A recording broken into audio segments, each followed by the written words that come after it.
Você estava jogando no Irã e passou por um momento complicado. Como foi isso? Conta um pouquinho dessa dificuldade aí. Là, le commandant de bord, il dit tout le monde descend de l'avion. L'espace aérien est fermé, la guerre a commencé. Você nasceu na periferia, filho de imigrante. Você sempre viu o futebol como uma possibilidade de melhorar a sua vida, de ajudar a sua família? Et j'espère qu'on fera de ça une force. Donc, contre le Maroc, je pense que tout est possible et contre l'Écosse aussi. Et tous les matchs, même le Brésil. Quando foi essa decisão de jogar pelo Haïti e não pela França? Là, quelque chose de bien, un bon score contre le Brésil. Et en bonus, si je marque, là, explosion de joie. Carrément, je vais demander le changement. C'est bon. Você viu que o Neymar foi convocado e você vai ter essa oportunidade de jogar contra o Neymar numa Copa do Mundo. Você acha que o Neymar é um jogador que ainda faz a diferença? Pour la Coupe du Monde, ça va être la guerre, mais on restera des frères. On vous aime de tout notre cœur. On espère qu'on passera une belle fête ensemble dans les tribunes. Et parce qu'à la fin, ça reste du football. So, j'espère que ça va être cool.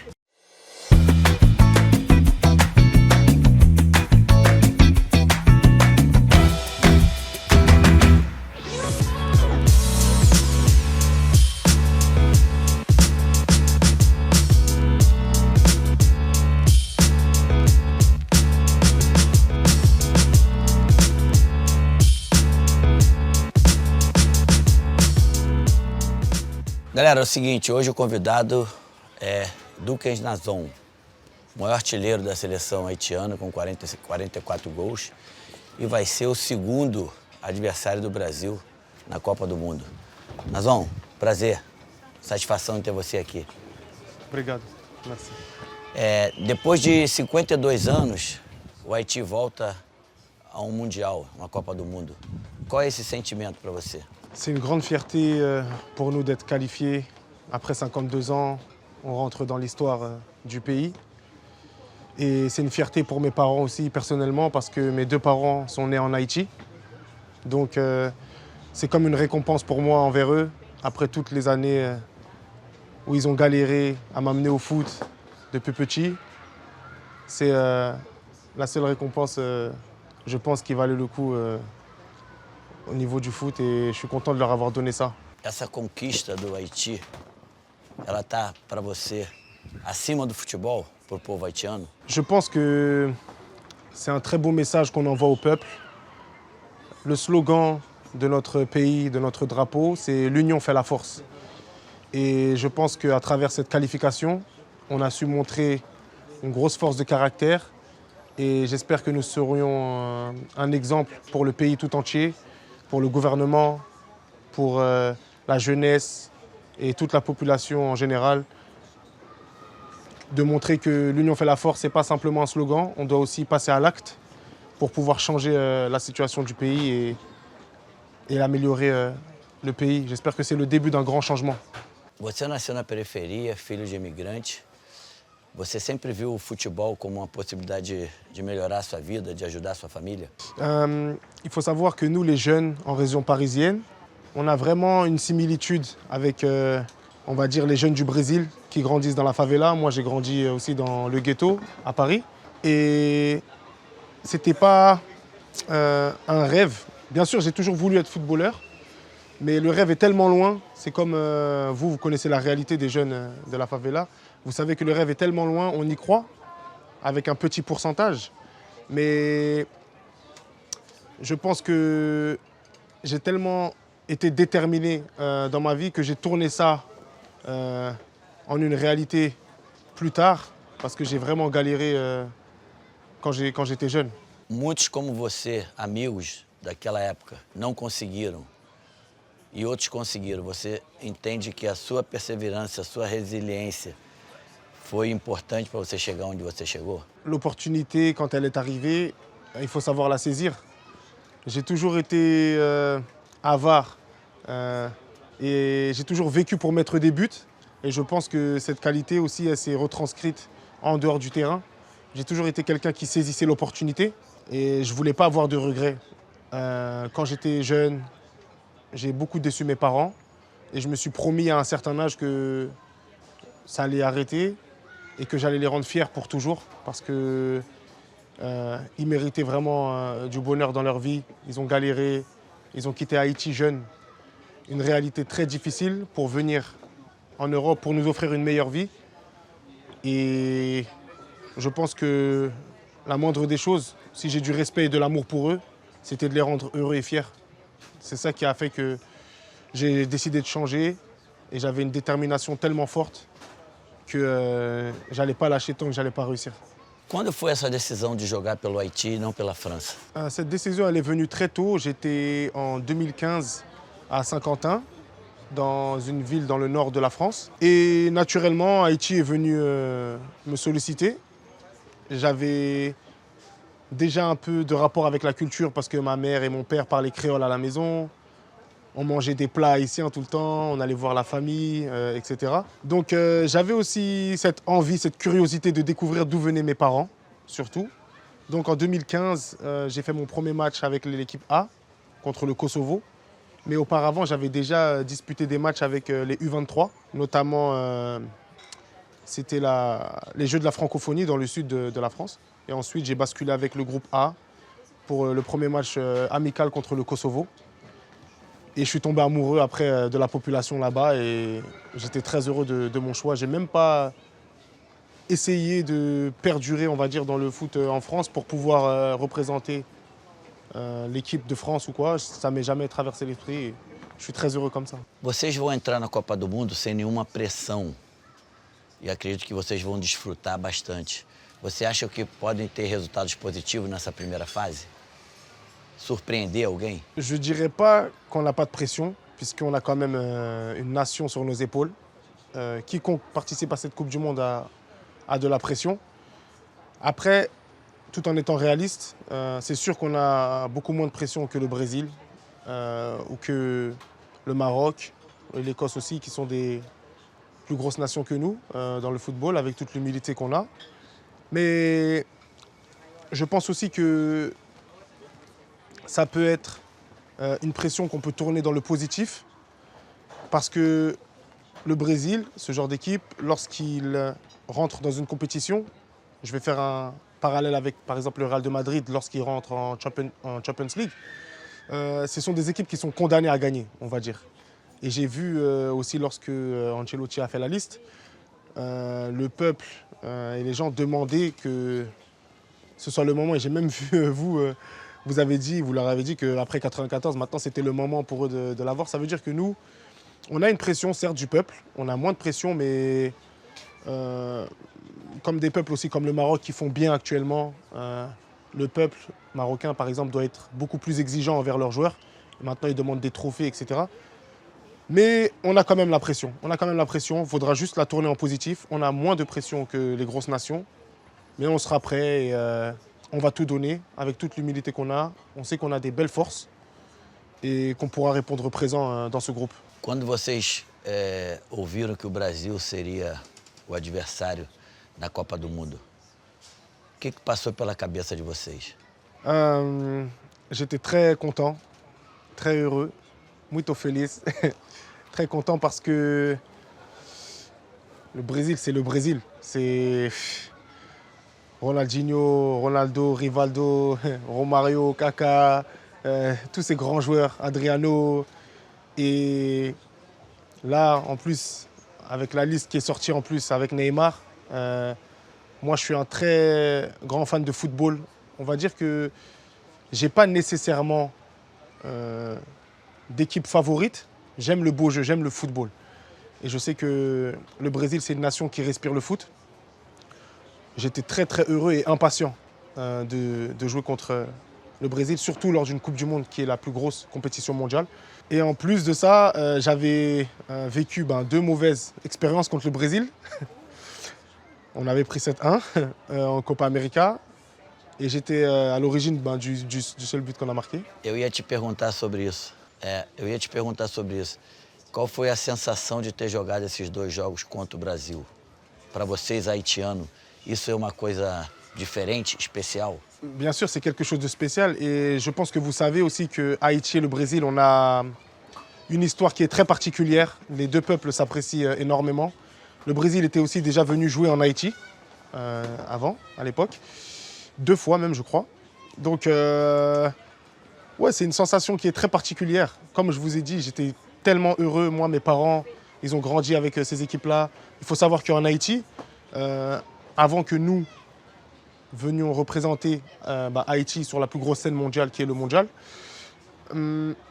les Haïtiens, ils supportaient avant soit le Brésil, soit l'Argentine.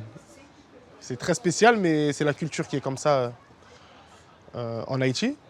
Donc, je suis aussi très heureux d'avoir pu contribuer avec mes coéquipiers, de donner à mon peuple une identité.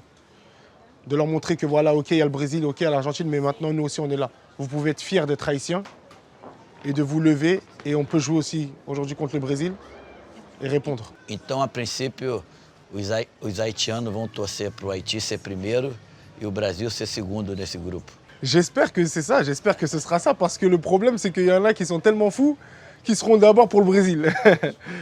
Mais ils sont trop amoureux du Brésil. Mais oui, normalement, en général, ça sera ça.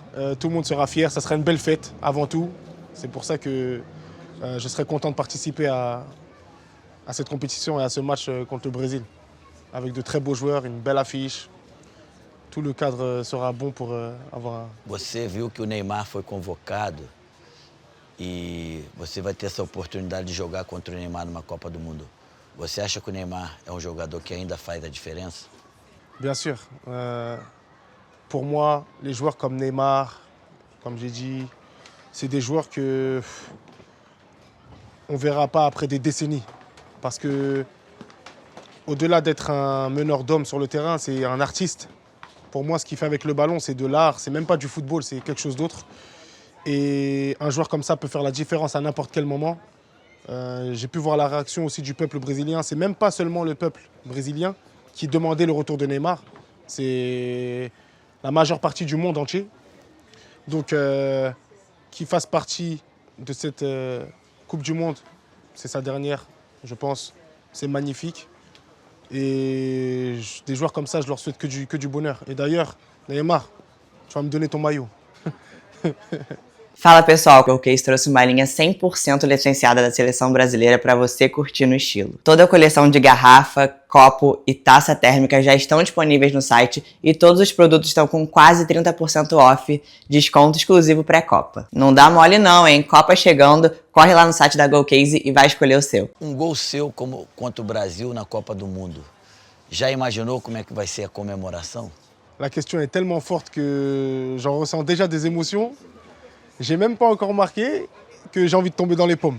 Ça veut dire que ça serait indescriptible. Si je marque contre le Brésil et qu'on a un score positif, bien sûr, parce que je veux pas non plus m'oublier à dire que je veux marquer et si on perd 5-1, 6-1, 7-1, c'est sûr que ça restera inoubliable pour moi.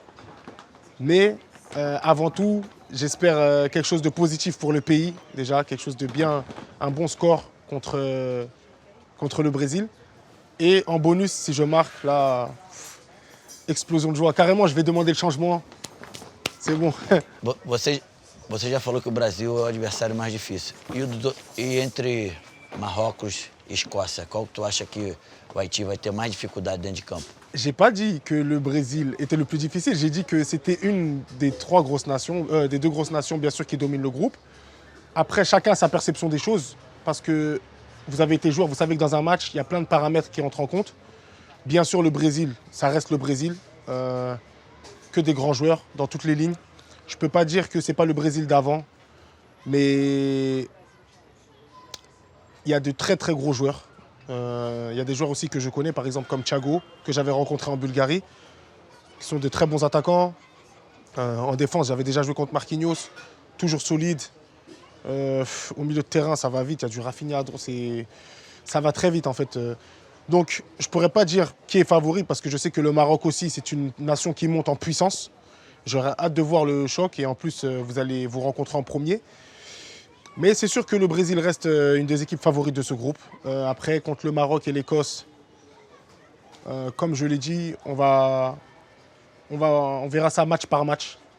On ne sait pas comment ça va être 90 minutes pour tout le monde. Et comme je le répète, eux, ils ont une pression que nous n'avons pas. On a une pression, mais ce n'est pas au même niveau. Eux, ils sont condamnés, on va dire, ce genre d'équipe à gagner. Et Et j'espère qu'on fera de ça une force. Donc contre le Maroc, je pense que tout est possible et contre l'Écosse aussi. Et tous les matchs, même le Brésil. Você estava jogando no Irã e passou por um momento complicado. Como foi isso? Conta um pouquinho dessa dificuldade aí. J'étais en Iran, j'étais dans l'avion, prêt à partir à Paris, en France, pour faire mon visa pour la Coupe du Monde. Donc le coach nous avait donné 2 jours de libre. Et lorsque j'étais dans l'avion, sur le tarmac, sur la piste de décollage, on était prêt à décoller. Le commandant de bord nous a dit qu'il fallait descendre. Tout le monde doit quitter l'avion.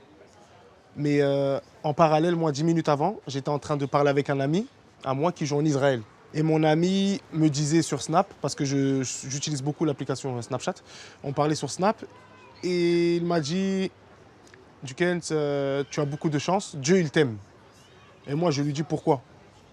Il me dit l'alarme en Israël, à ce moment-là, elle venait de retentir l'alarme de guerre. Tu as de la chance, parce que tu es sur le tarmac, tu vas décoller. Je lui dis « Ok, merci, je suis trop content, Dieu merci et tout ». Dès que je raccroche avec lui, enfin dès que j'arrête le voice, message, là le commandant de bord il dit tout le monde descend de l'avion. L'espace aérien est fermé, la guerre a commencé. Et à ce moment-là, j'étais à l'aéroport, sur le tarmac. On était à 45 minutes de Téhéran, de la ville, là où les frappes commençaient à pleuvoir. Et là, c'est la panique un peu dans l'avion. Moi, je suis passé en mode survie directement. Il fallait que je trouve une solution pour pouvoir quitter par voie terrestre, par les frontières. À ce moment-là, j'étais très heureux aussi parce qu'il n'y avait pas ma famille avec moi, j'étais tout seul. Et il faut savoir que déjà depuis 2 semaines, il y avait des grosses tensions entre l'Amérique et l'Iran. Donc j'avais un peu des valises qui étaient prêtes. Mais comme il y avait des menaces qui arrivaient perpétuellement, mais ils ne passaient jamais à l'action, je me suis dit que ça allait toujours continuer comme ça. Jusqu'au jour où je m'attendais le moins, j'étais prêt à partir dans l'avion. Si j'étais parti 10 minutes plus tôt, j'aurais décollé. Et là, boum, ça a frappé. Et là, tout s'en est suivi, une longue histoire. Ils ont coupé Internet. On a dû retourner dans la ville, chercher des coéquipiers. Parce que nos coéquipiers, ils allaient dans des frontières différentes. Et là, j'étais justement sur la route pour rentrer dans Téhéran. Mais sur la route pour sortir de Téhéran, c'était tellement bouché, c'était bloqué. Parce qu'il faut savoir aussi là-bas, ils sont 98 millions d'habitants. Donc imaginez les bouchons, j'ai jamais vu ça de toute ma vie. Et les gens, ils étaient en train de fuir, ça se voyait qu'ils fuyaient quelque chose de gros. Il se passait quelque chose de grave là-bas. Donc après, nous on rentrait et sur la route pour rentrer dans Téhéran, on a vu des bombardements à 100 mètres de notre voiture. Et c'était assez choquant. Avec du recul, quand j'ai regardé les images, c'était assez choquant. Nazon, você agora está sem clube. Como você está se preparando para a Copa do Mundo? Je suis toujours sous contrat avec mon club encore 1 an. C'est compliqué puisque on ne sait pas s'ils vont continuer comme ça la guerre ou pas.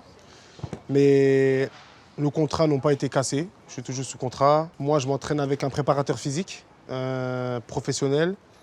J'avais des conditions pro. Il y a aussi des clubs professionnels en France, notamment, qui m'ont donné leur infrastructure pour pouvoir m'entraîner de façon optimale. Contractuellement, c'est un peu plus dur puisque je ne pouvais pas m'entraîner avec les groupes pro directement parce qu'on n'a pas le droit, comme j'ai mon employeur qui est toujours en Iran.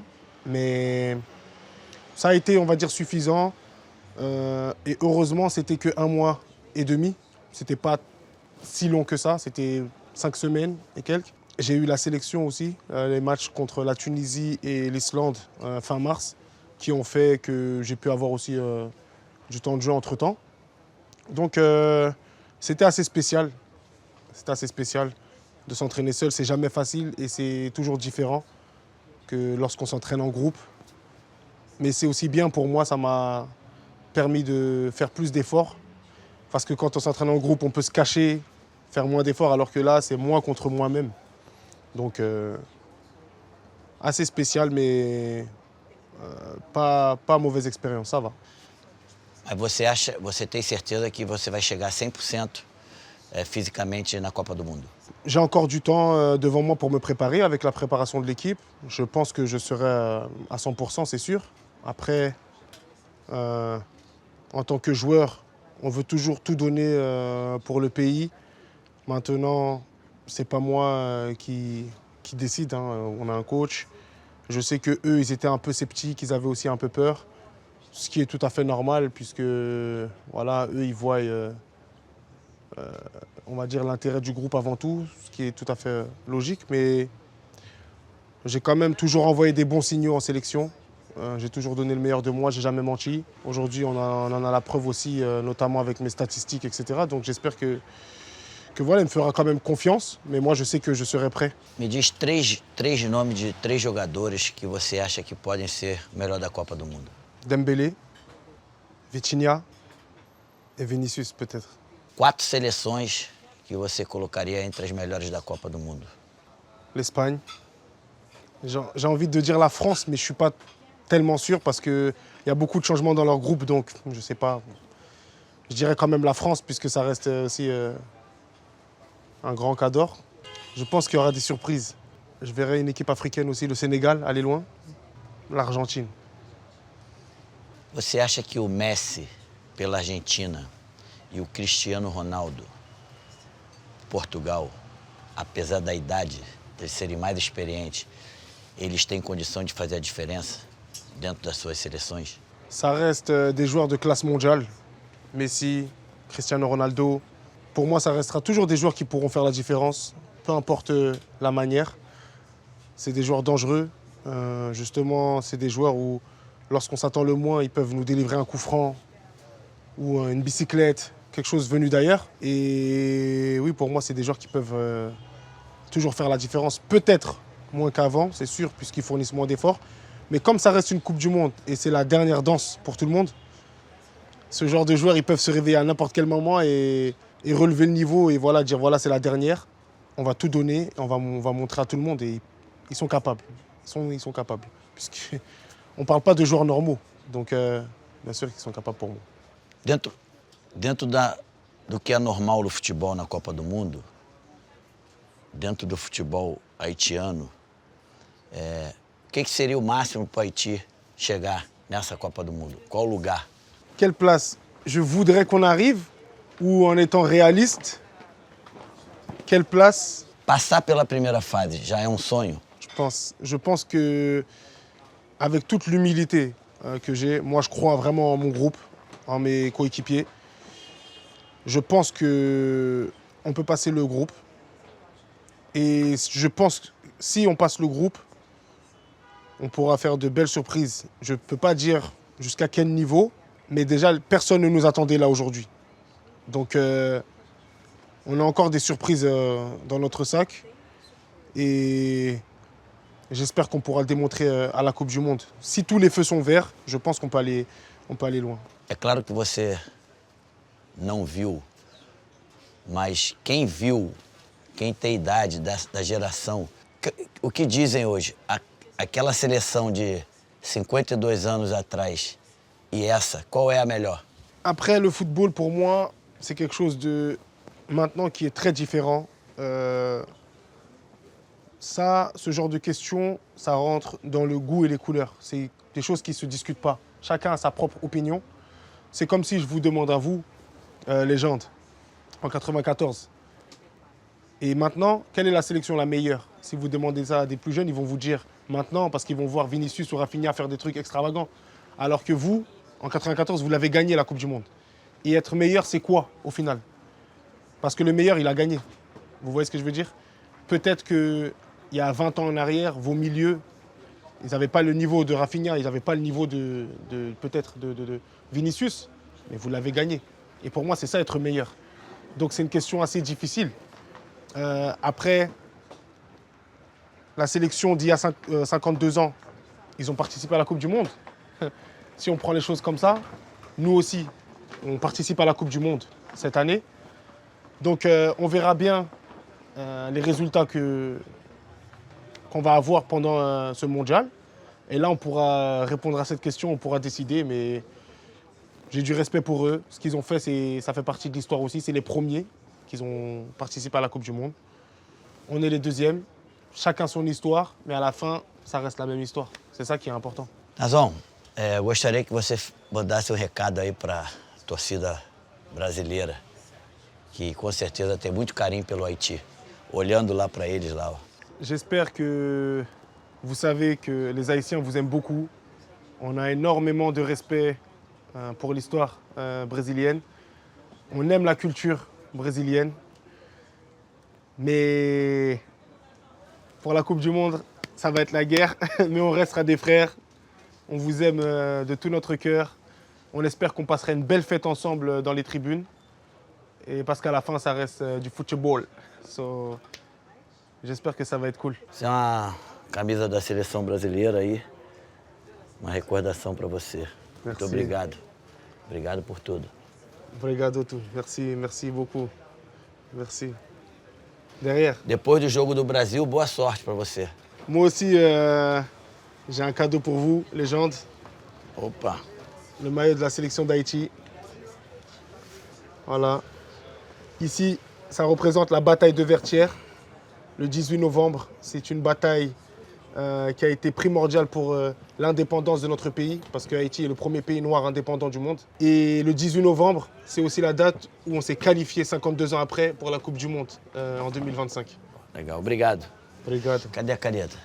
Aqui na... Merci. Certo.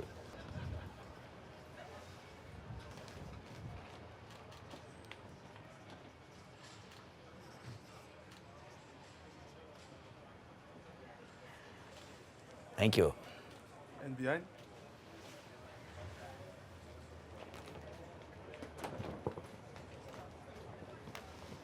Thank you. Obrigado muito. Muito obrigado. Merci, légende. Thank you. Good luck. I have this one.